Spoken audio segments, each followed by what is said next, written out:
The key wasn't just a piece of brass cut with precision. It was a symbol. To Julian Croft, it was a symbol of power.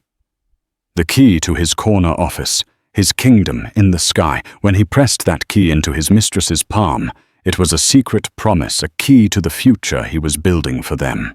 He imagined her sneaking in for clandestine meetings, a thrilling secret kept within the steel and glass walls of the prestigious Hayes Tower. What Julian didn't know, what he couldn't possibly fathom, was that the key he so carelessly gave away didn't just open his office. It unlocked a truth that would shatter his world, because the name etched in the building's deed wasn't his. It was his pregnant wife's. Julian Croft believed in the gospel of hard work, but more than that, he believed in its rewards. His life was a testament to this belief. At 32, he was a senior vice president at Morgan & Finch Capital, a position he'd clawed his way to with ruthless efficiency and a smile that could disarm a hostile board. His reflection in the polished marble lobby of the Hayes Tower each morning was his daily affirmation, a man in a tailored Tom Ford suit with a Patek Philippe on his wrist and the world at his feet.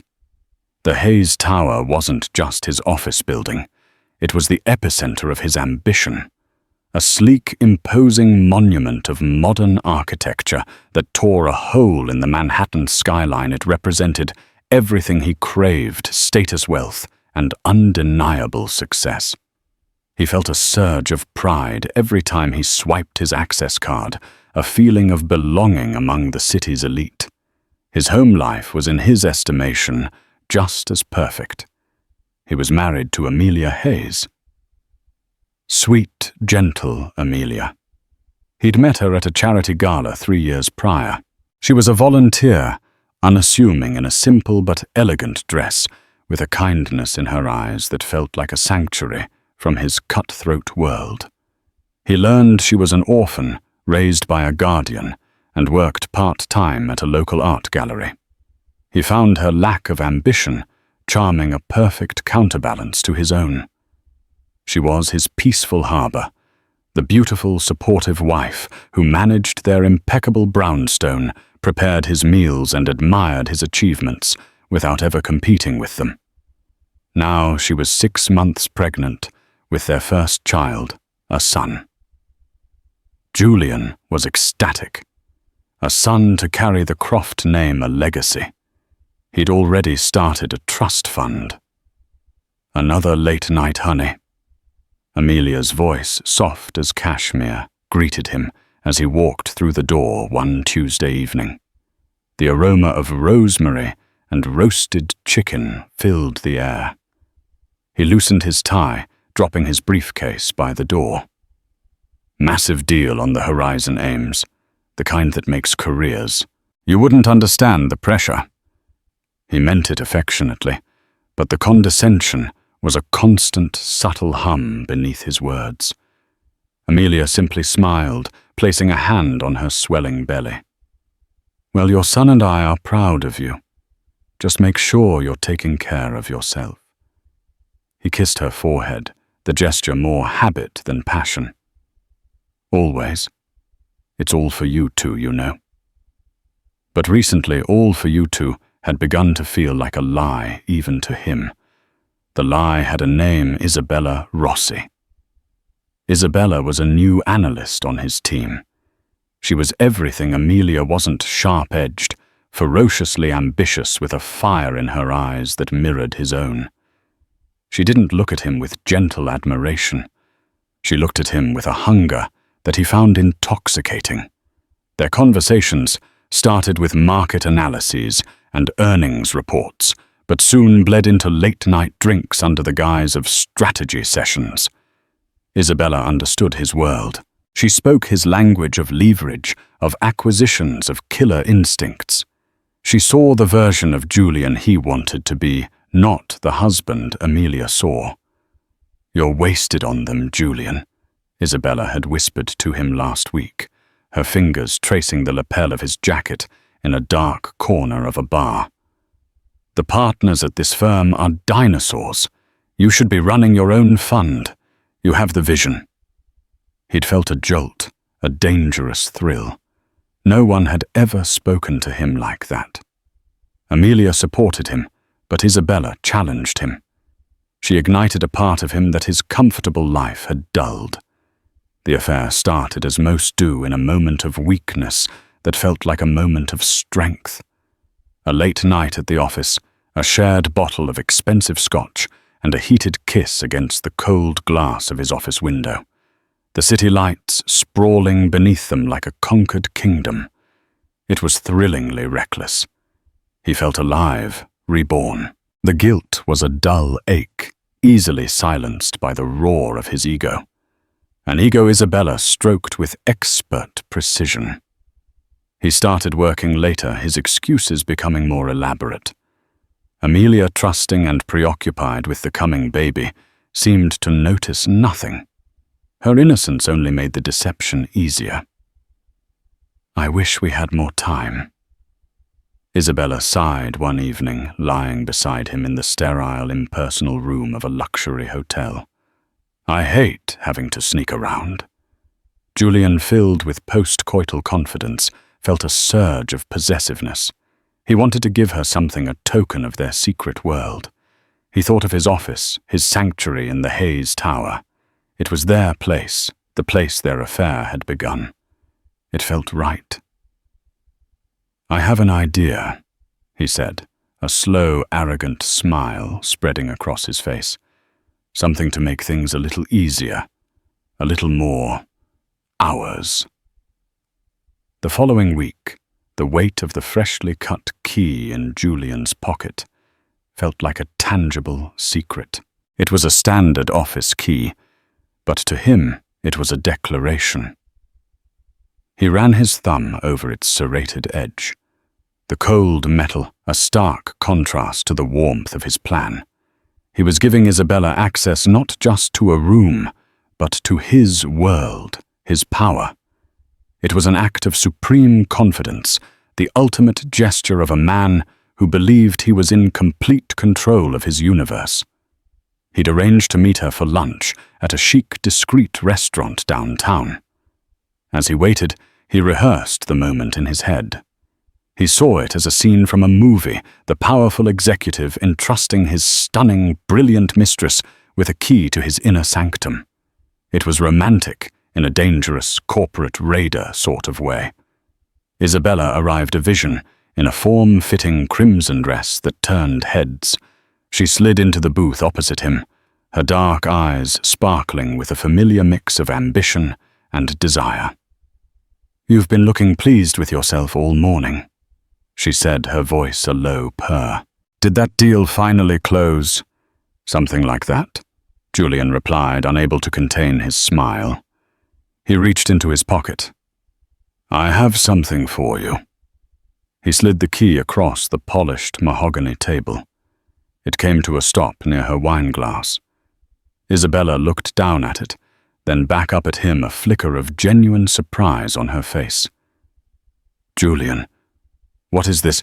"It's for the office," he said, leaning forward conspiratorially. "My office. For those nights when we're working late and want some privacy, or for a weekend when no one's around, so you don't have to wait for me downstairs or sign in. You can just come up. It's our place, remember?" Isabella picked up the key, her painted nails a stark red against the brass. A slow, calculating smile spread across her lips. This was more than a key. It was a promotion. It was a sign that she was moving from a temporary thrill to a permanent fixture in his life. It was leverage. "Julian," she breathed, her voice filled with exactly the awe he'd hoped for. "Are you sure?" "What if someone sees me?" "No one will," he said dismissively. "The weekend and night crew don't care, and who would question you? You're on my team. Besides," he added, his voice dropping, "I like the risk." He was so blinded by his own arrogance, so caught up in the drama he was creating, that he failed to see the cold calculation in her eyes. He saw admiration. She saw opportunity. Meanwhile, back in their brownstone, Amelia was dealing with a different kind of detail. She was on a video call with a man named Arthur Thompson. Arthur was in his late 60s, with a kind face etched with the lines of decades of responsibility. To the world, he was the formidable CEO of the Hayes Development Group, one of the largest commercial real estate firms in the country. To Amelia, he was the man who had raised her after her parents' death, her guardian, her confidant, and the steward of her family's vast, hidden fortune. The new security protocols for the tower are fully operational. Amelia, Arthur was saying, his voice a comforting baritone through the laptop speakers. Tier 1 access is now linked directly to biometric data for all primary stakeholders, and the alert system is streamlined. Any unauthorized access attempts or after-hours overrides on executive floors will trigger an instant silent notification to my office and your personal account. Amelia sighed, shifting to get more comfortable in her chair. Is all that really necessary, Arthur? It sounds so intense. Arthur's expression softened. Your father was a careful man, Amelia. He built an empire, and he knew that empires need protecting. You own that building lock, stock, and barrel. It's the crown jewel of your portfolio. We don't take chances with it. This was the great secret of Amelia's life. She wasn't a simple gallery worker.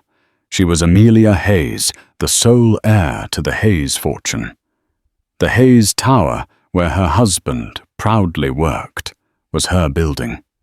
When she'd met Julian, she'd been so tired of men who were only interested in her wealth.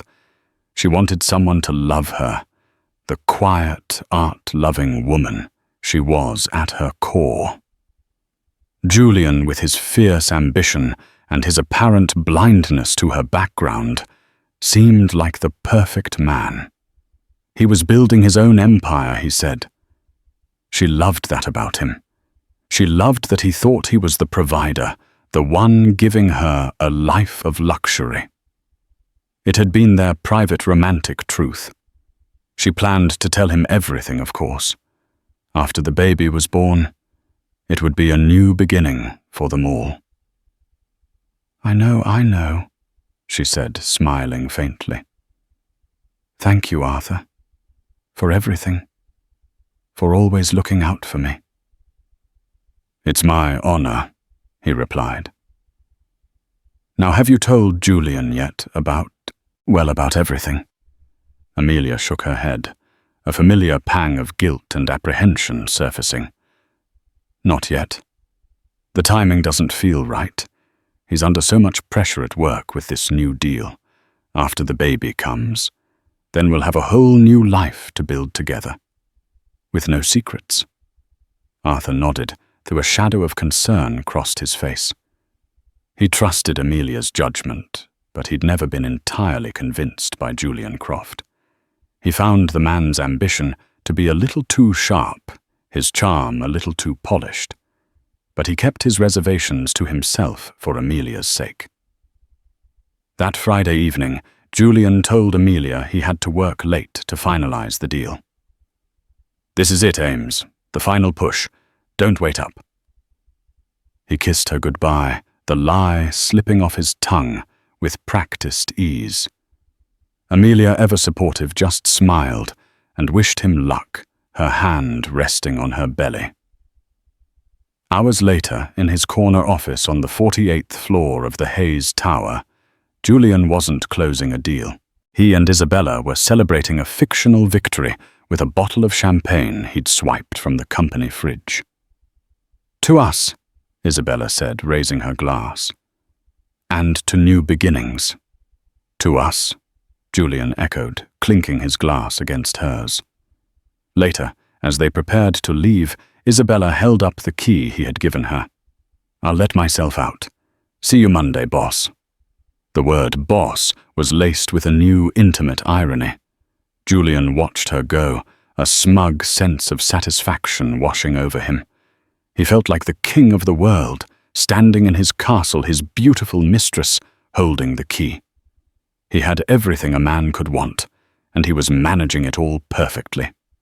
He was completely, blissfully, and dangerously unaware that 3,000 miles away in a secure server room, the building's new security system was logging an anomaly, an executive-level office accessed after midnight using a newly minted manual key override. An override that triggered a silent red-flagged email. An email that was sent directly to Arthur Thompson. Arthur Thompson was a man of routine. Even on a Saturday morning, he was up by 5:30 a.m., sipping black coffee and reviewing overnight reports from his global portfolio on a tablet in his study. It was a habit forged over 40 years of managing the Hayes empire. He was methodical, patient, and missed nothing. As he scrolled through market summaries and construction updates, a single email in his priority inbox caught his eye. The subject line was stark and clinical. Security alert, manual key override, floor 48, the Hayes Tower. His brow furrowed. Manual overrides were a relic, a backup system that was almost never used, especially on the high-security executive floors. The new biometric system was supposed to make them obsolete. His first thought was a system glitch, a bug in the new software. He clicked open the email. Alert ID 774B1. Timestamp 02:17 a.m. Est location. The Hayes Tower floor, 48 office, 4812. Tenant Morgan and Finch, Capital. Assigned tenant. Julian Croft, SVP, Event Manual. Key override detected at primary office door. No corresponding biometric or keycard exit logged for J. Croft prior to event. Action logged. CCTV footage archived. Arthur sat back, the coffee forgotten. Office 4812. Julian Croft's office. An override at 2:17 a.m. It could be innocent. Julian could have forgotten his access card and had a spare key. But the system was designed to flag such inconsistencies. It was the lack of a corresponding exit log for Julian himself that was peculiar. It implied someone else had used a key, while the system still thought Julian was inside, or that Julian had left without swiping out and someone else had entered. It was messy. With a few taps, Arthur pulled up the secure CCTV portal. He navigated to the hallway cameras for the 48th floor timestamp 02:15 a.m. The footage was crisp high definition. He watched as Julian and a woman, a striking brunette in a red dress, exited the office together, laughing. Arthur's jaw tightened. He fast-forwarded. He saw them part ways at the elevator bank. He then rewound to the specific time of the alert. At precisely 02:17 a.m., the footage from the camera aimed directly at Julian's office door showed the woman Isabella Rossi returning alone. She looked both ways down the empty, silent corridor, then produced a key. She inserted it into the lock, opened the door, and slipped back inside Julian's office for a few moments, likely to retrieve a forgotten item before it exiting again and leaving for good. It wasn't the act itself that was damning. It was the key. Arthur knew for a fact that Morgan and Finch Capital's lease agreement stipulated a strict access protocol. All keys were numbered and assigned. Any request for a duplicate required a formal application to building management and the tenant's security officer, citing a valid reason. A new key for a junior analyst to access an SVP's office after hours would have been flagged instantly. This meant Julian had a key duplicated himself covertly. He had circumvented the building's security protocols. Amelia's security protocols. Arthur felt a cold anger settle in his stomach. This wasn't a simple case of an employee bending the rules. This was Julian Croft, the husband of the building's owner, acting with a level of arrogance that was staggering. He was treating Amelia's most valuable asset like his personal clubhouse. He saved a copy of the log and the encrypted video file. His duty was clear. His loyalty wasn't to Julian Croft or Morgan and Finch Capital. It was to Amelia. But how could he tell her?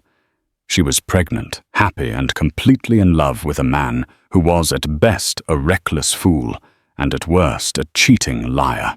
The sight of Julian and the other woman laughing together on the footage left little doubt in Arthur's mind as to which it was. He wrestled with the decision all weekend. He could bury the report. It was a minor infraction, technically. But he knew this was just a symptom of a deeper problem.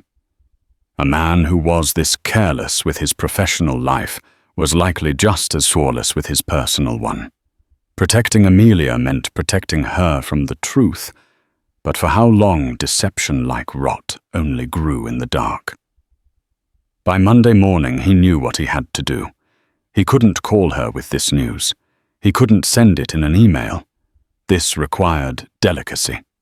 It required him to look her in the eye and be the rock she needed him to be when her world cracked. He called Amelia's personal assistant. "Please inform Mrs. Croft that I need to see her. It's a matter of some urgency regarding the family portfolio. I'll come to the house this afternoon." When Amelia received the message, she felt a flutter of anxiety. Arthur never made house calls unless it was serious. She immediately thought of a problem with one of their international properties, a market crash or a legal dispute. Her mind raced through a dozen business-related catastrophes. Not once did she consider that the catastrophe was already living in her home, sleeping in her bed. At 3:00 p.m., Arthur arrived. Amelia greeted him at the door, her hand on her belly. "Arthur, you look so serious. What's happened? Is everything all right? Let's sit down, my dear," he said, gently. His eyes filled with a pained sympathy that she didn't understand. They sat in the living room, a space filled with art and light.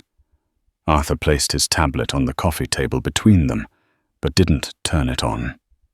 "Amelia," he began, his voice heavy, "I have something to show you. It's difficult, and I am so sorry that I am the one who has to bring this to you." He took a deep breath. "As you know, we installed a new security system at the tower. It flags any and all irregularities. On Saturday morning, we received an alert." He recounted the events clinically, the manual key override, the late-hour Office 4812. Amelia listened, confused. Julian's office. Did he lose his key card? He can be so forgetful sometimes. Arthur's face was grim. It's more complicated than that. The system also captures CCTV footage. He turned the tablet towards her and pressed play. He didn't show her the footage of Julian and Isabella leaving together. He started with the digital ghost, the image of the empty, silent hallway, then the door to her husband's office opening, and Isabella Rossi, a woman Amelia had never seen before, stepping out a purse slung over her shoulder, a look of smug satisfaction on her face as she walked away. He then played the clip from earlier, the one showing her using a physical key to enter. Amelia stared at the screen, her mind struggling to process the image. Who? Who is that? Why does she have a key to Julian's office? Arthur's silence was the only answer she needed. The pieces began to click into place, each one a shard of ice in her heart.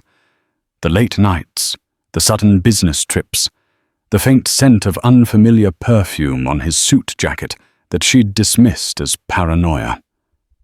The way he looked at his phone, a quick, secretive glance. The condescending way he explained that she wouldn't understand the pressures of his world. It wasn't pressure. It was a person. It was this person. She looked from the tablet to Arthur, her eyes wide with a dawning, shattering horror. The blood drained from her face. She felt the weight of her unborn child, a child conceived in love, and now caught in a web of deceit. The name on the building, her greatest secret, felt like a cruel joke. He had given another woman the key to a building he didn't even know his own wife owned. The sheer breathtaking arrogance of it was as painful as the betrayal itself. "Amelia," Arthur said softly, his voice full of concern. She didn't cry. Not yet. A cold, terrifying calm washed over her. The hurt was a deep physical chasm opening inside her. But on the surface, the gentle, trusting Amelia Hayes was being replaced by something else. Something harder. Something forged in the fire of her father's legacy. She was a Hayes, and no one, not even her husband, would make a fool of her in her own empire. She looked at Arthur, her gaze steady and clear. "Show me everything," she said, her voice devoid of its usual softness, replaced by the chilling quiet of steel. "Every log, every second of footage. I want to see it all." For the next hour, Amelia sat in silence as Arthur walked her through the digital trail of her husband's betrayal. She watched the full footage from Friday night, Julian and Isabella emerging from the office, their easy intimacy, the shared laughter that felt like a physical blow. She saw the log of the key override the timestamps, the cold, hard data that painted a picture of calculated deceit. The pain was immense, a tidal wave crashing against her heart.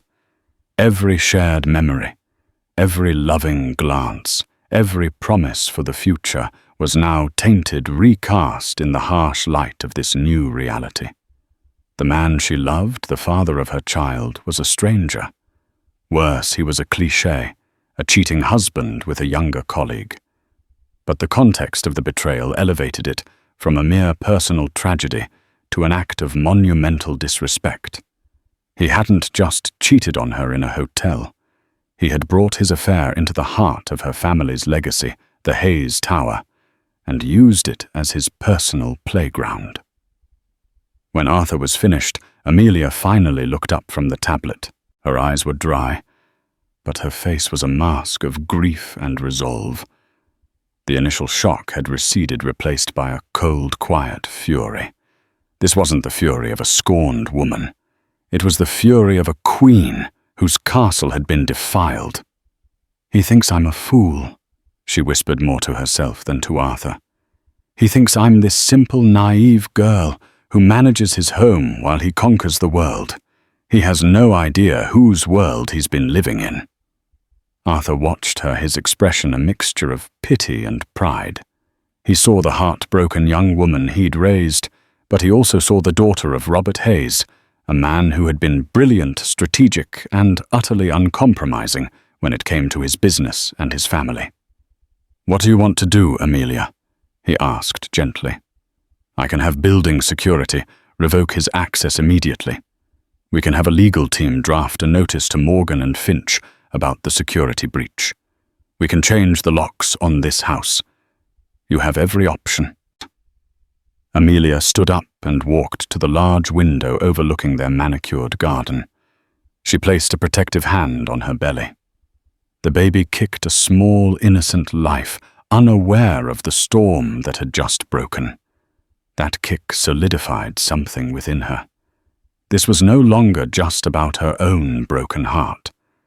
It was about protecting her child's future, her child's legacy. A legacy Julian had just proven himself unworthy of. A confrontation was inevitable, but a simple, tearful fight in their living room felt inadequate. It would give him the chance to lie, to gaslight her, to beg for forgiveness, and paint himself as the victim of a moment of weakness. No, the punishment had to fit the crime. His sin was one of arrogance committed on a stage of corporate power. His downfall would have to be just as public, just as corporate. He needed to understand the true scale of his mistake, the sheer magnitude of the world he had failed to see. She turned back to Arthur, her eyes glinting with a strategic fire he hadn't seen since her father was alive. "No," she said, her voice firm. "We do nothing. Not yet. I don't want him to know that we know. Let him continue to believe he's in control. Let him feel secure in his lies." Arthur raised an eyebrow. "What are you planning, Amelia?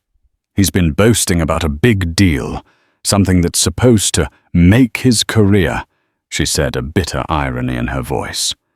"He works for Morgan and Finch, but who is the other party in this deal?" "Let me check," Arthur said, already tapping on his tablet. He had access to financial networks and intel that rivaled intelligence agencies. A few moments later, he had the answer. "They're trying to broker a massive real estate acquisition, a portfolio of commercial properties from a European firm looking to divest its North American assets. The deal is being fronted by a private equity group, Blackwood Holdings." "Blackwood Holdings," Amelia repeated. "And this deal, is it going to happen in the Hayes Tower?" "It seems so," Arthur confirmed. "The final negotiations are scheduled for next Wednesday, in the main boardroom on the 50th floor, from what my sources say." A plan began to form in Amelia's mind, cold and precise. It was an architect's plan, designing not a building, but a man's complete and total deconstruction. "Arthur," she said, her voice dropping to a near whisper, "I own Blackwood Holdings, don't I? Through a subsidiary in Switzerland?" Arthur looked at her, and a slow smile of understanding spread across his face. "Yes, you do. It's one of your most discreet assets. No one connects it back to Hayes development." "Good," Amelia said. "Then we are going to let Julian walk into that meeting. We're going to let him prepare his pitch and feel like he's on top of the world. He's going to walk into that boardroom next Wednesday, expecting to meet the anonymous executives of Blackwood Holdings." She paused, taking a deep breath. "And who he's going to find is us." The strategy was audacious, ruthless even, but Amelia felt a strange sense of clarity. Julian had created a fantasy world where he was the king. She would simply force him to see the reality that he was a tenant in her castle, a castle he was about to be evicted from in the most humiliating way imaginable. "There's more," she said. "I want to know everything about this woman, Isabella Rossi. Her employment history, her performance, reviews her role in this deal. I want to know if this is just an affair or if it's corporate espionage. Is she using him for information? Is she a risk to the company? To my building's tenants? I'll have a full dossier on your desk by morning," Arthur promised, his voice filled with admiration for the woman she was becoming in this crucible of pain. For the next week, Amelia played the part of the devoted, expectant wife. It was the most difficult performance of her life. She smiled when Julian boasted about the final details of his deal. She packed him healthy lunches, she asked about his day, and listened to his casual lies with a placid expression that betrayed none of the turmoil within. Each lie he told, each moment of feigned affection, was another nail in the coffin he was building for himself. Julian, consumed by his own ego and the thrill of his affair, noticed nothing. He saw Amelia's quiet support as his due, her pregnancy, as a testament to the perfect life he had built. He was more confident than ever on the cusp of the biggest achievement of his career. He felt invincible. On the Tuesday night before the big meeting, he came home late, buzzing with energy. "Tomorrow is the day, Ames," he announced, kissing her cheek. After tomorrow, everything changes. I'll finally get the recognition I deserve. Maybe even a full partnership." Amelia forced a smile, her heart a block of ice. "I'm so proud of you, Julian," she said, her voice even. "You deserve all the success in the world." He beamed, completely oblivious to the double meaning in her words. "I know," he said. "It's about time everyone else did too." He went to sleep that night, dreaming of victory and applause. Amelia lay awake beside him, her hand on her belly, thinking of the cold, quiet boardroom on the 50th floor and the justice that was waiting for him there. Wednesday morning dawned bright and clear, the kind of sharp, sunny day that made the glass skin of the Hayes Tower glitter like a shard of diamond. For Julian Croft, it felt like the world was laying out a red carpet just for him. He chose his most expensive suit, a navy brioni, and the tie Amelia had given him for his last birthday, a silk zegna. It was his power uniform. As he knotted the tie, he caught his reflection in the mirror. He saw a titan of industry, a man on the precipice of greatness. "Wish me luck," he said to Amelia, giving her a quick, distracted kiss. He barely noticed the stillness in her eyes, the almost imperceptible lack of warmth in her touch. His mind was already on the 50th floor.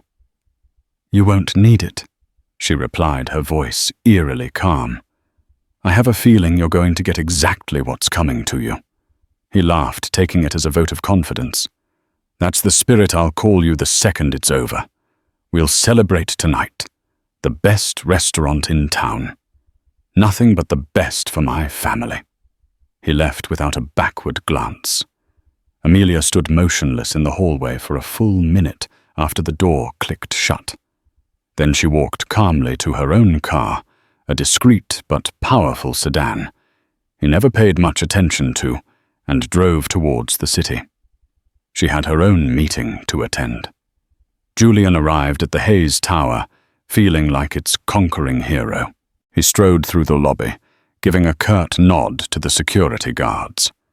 He took the express elevator directly to the 50th floor home, to the building's most luxurious and exclusive boardrooms, reserved for tenants of unparalleled importance. His team was already there, buzzing with nervous energy, everyone except Isabella. She was to join them in the presentation, a reward for her hard work. "Where's Rossi?" Julian asked David Chen, his second in command. "Said she was grabbing something and would meet us in the room," David replied, shuffling through his presentation notes. "You ready for this, Julian? The guys from Blackwood are supposed to be legends, utter sharks." "Let them be sharks," Julian said with a dismissive wave of his hand. "We're about to give them a deal they can't refuse. I've got this." At precisely 10:30 a.m., a secretary from building management informed them that the Blackwood Holdings representatives were ready. Julian straightened his tie, shot his cuffs, and led his team towards the main boardroom. The door was a towering slab of dark mahogany. He felt a surge of adrenaline. This was it, the moment that would define his career. He pushed the door open and stepped inside, and stopped dead. The room was vast, with a 30-foot-long table made of a single piece of polished granite. Floor-to-ceiling windows offered a breathtaking panoramic view of Manhattan. But Julian didn't see the view. He saw the people at the table. At the head of the table sat Arthur Thompson, his face impassive and cold as stone.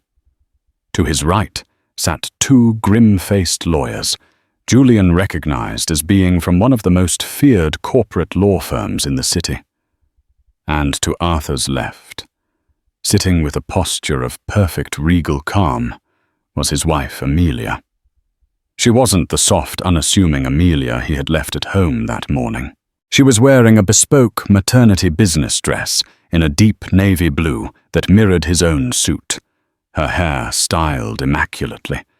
Her expression was one he had never seen before, calm, powerful, and utterly devoid of affection. She looked at him not as a husband, but as a stranger she was about to dismiss. Julian's mind reeled in confusion. He blinked, thinking he was hallucinating. "Amelia, what are you doing here? And Mr. Thompson, is this some kind of surprise?" His voice faltered. His team standing behind him was equally bewildered, shuffling their feet in awkward silence. Amelia didn't answer. She simply gestured to the empty chairs on the other side of the table. "Please, Julian, sit. We have a lot to discuss." Her voice was the voice of a CEO, not a wife. Cold dread, slick and oily, began to seep into Julian's veins. He looked from Amelia's unreadable face to Arthur's granite-like stare. He slowly walked to the indicated chair and sat down his own presentation notes, feeling suddenly ridiculous in his hands. I don't understand," he stammered. "We were scheduled to meet with Blackwood Holdings." "You are," Arthur Thompson stated, his voice cutting through the silent room.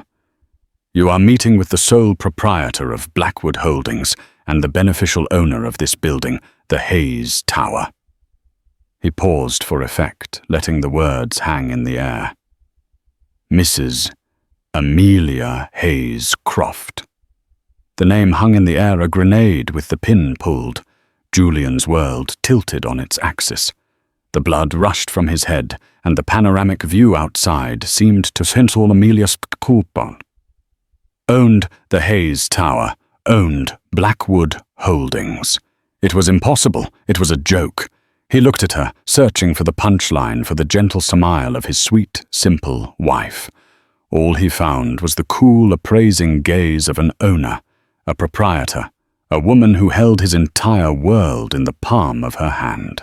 The condescending affection he'd always shown her, the assumption of her naivete, the belief in his own superiority. It all crashed down on him with the force of a physical impact. He had been living in a fool's paradise. Just as the crushing weight of this revelation was settling in, the boardroom door opened again. Isabella Rossi walked in, a confident smile on her face. "Sorry I'm late, Julian. I was just—" She stopped, her smile vanishing as she took in the scene. She saw Julian, pale and stricken. She saw the powerful figures at the head of the table. And she saw Amelia, pregnant and poised, looking directly at her with an unnerving stillness. Isabella's ambition had always been her greatest asset. But for the first time, her instinct screamed at her that she had made a catastrophic miscalculation. Amelia's gaze shifted from Julian to Isabella, her eyes turning from ice to Arctic frost. "Ms. Rossi," Amelia said, her voice dangerously soft. "Thank you for joining us." "Please have a seat. We were just about to discuss your contributions to the company." The trap had been sprung. The players were all in place, and Julian Croft was about to learn the true meaning of consequences. Isabella froze in the doorway, her bravado evaporating under Amelia's glacial stare. She looked at Julian for guidance, but he was a statue of shock, his face ashen, his eyes wide with disbelief. The power dynamic in the room was palpable and terrifyingly clear. She slowly, cautiously took a seat at the far end of the table, as far from Amelia as possible. Amelia let the silence stretch, a tool of power she wielded with devastating precision. She watched Julian's mind work, saw the denial warring with the horrifying emerging truth. Finally, she spoke, her voice calm and measured each word, a carefully placed stone building the walls of his new prison. "For 3 years, Julian must. I have honored your ambition. I have watched you work yourself to the bone, because you wanted to build something for us, for our family. I respected it so much that I kept my own life, my own inheritance, a secret. I wanted you to love me, Amelia. Not Amelia Hayes, the owner of a real estate empire. She paused, letting that sink in. I wanted to believe you were the man I fell in love with. A man of integrity. A man of honor. She gestured to Arthur. But it seems I was mistaken. Arthur Thompson slid a sleek silver tablet to the center of the table and tapped the screen. A high-definition video began to play on the large monitor mounted on the wall. It was the CCTV footage from the 48th floor hallway. Julian and Isabella exiting his office after hours, their body language intimate and undeniable. Julian flinched as if he'd been struck. His team members shifted uncomfortably, their eyes darting between the screen and their now disgraced boss. This was Friday night, Arthur stated, his voice devoid of emotion. Or rather, Saturday morning at 2:05 a.m. Well, after any professional obligation had concluded. He swiped the screen. A new video played. It was Isabella returning alone, using the key Julian had given her to re-enter his office. And this, Arthur continued, is the security breach, an unauthorized key created without protocol used to access a secure executive office. A key we discovered you had duplicated at a hardware store on 6th Avenue last Tuesday, paid for in cash. The level of detail was staggering. Julian felt a wave of nausea. They knew everything. Amelia's eyes now fixed on Isabella, who had shrunk in her chair, all her practiced corporate confidence gone. Ms. Rossi, my team completed a full review of your work history and digital footprint last weekend.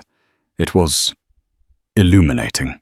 It showed a pattern of forming close relationships with male superiors, followed by rapid, often undeserved promotions. But this time, you overplayed your hand. One of the lawyers spoke for the first time, his voice a dry rustle of paper. Your employment contract with Morgan & Finch, Miss Rossi, contains a standard but strict non-fraternization clause for direct superiors and subordinates, as well as a corporate espionage clause. By accepting a key to a senior vice president's office containing sensitive client data, you have violated both. You are being terminated effective immediately. Security will escort you from the building to collect your personal effects. You will find your career on Wall Street is effectively over. Isabella's face went white. She opened her mouth to speak, to protest, but no words came out. The life she had been so carefully constructing had just been demolished in under a minute. Two uniformed security guards who had been waiting discreetly outside entered the room. They stood on either side of her chair. Without a word, a defeated Isabella Rossi stood up and was escorted out of the boardroom, out of the company, and out of Julian's life.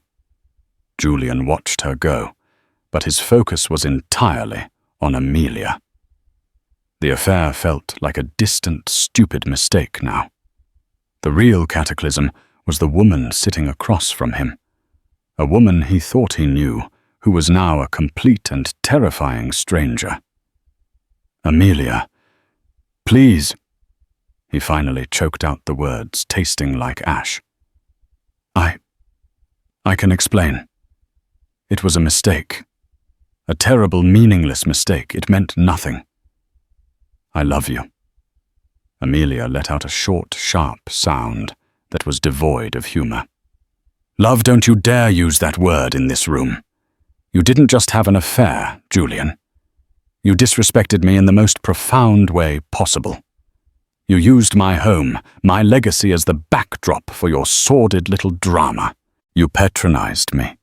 You lied to me every single day. You looked at me and our unborn child and saw nothing but a pretty simple accessory to the life you thought you were building. She leaned forward, her eyes blazing with a righteous fire. Let me be clear about the life you were living. The down payment on our brownstone, it came from a trust I control. The amazing investment opportunities your friends gave you early in your career. Those were opportunities my associates discreetly pushed your way to give you a hand up. Your membership at the country club. My father's name is on the founder's plaque. I didn't give you a life of luxury, Julian. I gave you a chance to be a good man on your own terms. And you failed. Each word was a hammer blow, systematically dismantling the entire foundation of his identity. His success, his hard work, his empire, it was all a curated illusion. He hadn't built anything. He had been a guest in a kingdom he didn't even know existed. He looked at the stunned faces of his team, the men who had admired and envied him. He saw their pity and contempt. His humiliation was absolute, a crushing physical weight. As for Morgan and Finch, Arthur Thompson interjected coldly, we, as the owners of this building and a significant, albeit silent investor in your firm, through various funds, have already spoken to the board. Your flagrant breach of security protocols, your disregard for company policy, and the potential liability you've created are untenable. Your position has been terminated. It was over. In the space of 10 minutes, he had lost his job, his career, his mistress, and his dignity. All that was left was his wife. He looked at Amelia, his eyes pleading, desperate. Ames, our baby, our son. Please, don't do this to us. I can fix this. We can fix this. Amelia stood up, her pregnancy making the movement slow and deliberate. She looked down at him not with hatred, but with a profound and sorrowful finality. There is no us to fix, Julian. There is only you and the consequences of your choices. And there is me and the responsibility I have to protect my son from a father who has proven he understands nothing of loyalty, honor, or respect. She walked towards the door, pausing beside his chair. The lawyers will be in touch regarding the divorce. I expect you to be out of my house by the end of the day. Your belongings will be packed and sent to a storage unit. She didn't look back. Arthur Thompson and the lawyers followed her, leaving Julian alone in the vast, silent boardroom with the ruins of his life scattered around him. He stared at his own reflection in the polished granite table, but he didn't recognize the man staring back. 6 months later, the autumn chill had given way to the biting cold of a New York winter. Snow dusted the sills of the panoramic windows in the corner office on the 50th floor of the Hayes Tower. It was no longer a boardroom, but had been renovated into a magnificent, light-filled executive suite. The new CEO of Hayes Development Group, Amelia Hayes, stood looking out at the city skyline, her city. In her arms, she held her 2-month-old son, Noah Hayes. She had given him her name, the name of his true legacy. The woman who looked out at the city was not the same one from a year ago. The soft edges had been honed by grief and responsibility into a quiet, formidable strength. She had embraced her identity, not as a burden to be hidden, but as a duty to be honored. She moved with a confidence that came from surviving the worst kind of betrayal and discovering that she was more than enough on her own. The pain was still there, a faint scar on her heart, but it no longer defined her. Noah did. Her work did. Her future did. Arthur Thompson entered the office, his usual stern expression softened by the sight of Amelia and her son. The final quarter projections are in, he said gently. We're up 12%. Your strategy for the Blackwood portfolio is already paying dividends. Good, Amelia replied, her voice calm and assured. What about the Morgan and Finch tenancy? Their lease is up for renewal in 8 months, Arthur said. They are, shall we say, very eager to remain in our good graces. They promoted David Chen to senior vice president. He's competent. Amelia nodded. Ensure the new lease reflects current market rates. No special treatment. There was no malice in her voice, only the dispassionate clarity of a good business owner. Her life had found a new, powerful rhythm. It was a life of board meetings and bedtime stories of market analysis and baby laughter.